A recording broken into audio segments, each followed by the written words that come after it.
Want Drama Player on your Fire Stick? In 60 seconds, I'll show you how.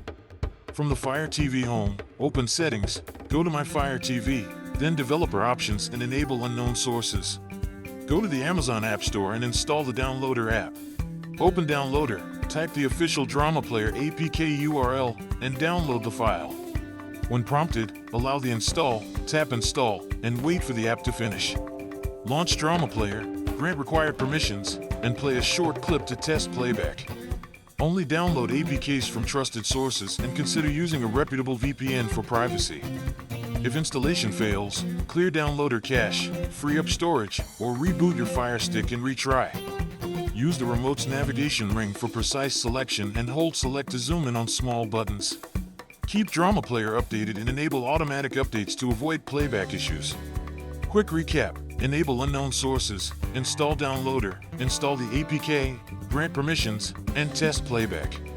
If this helped, subscribe for more quick Fire Stick guides and leave your questions in the comments.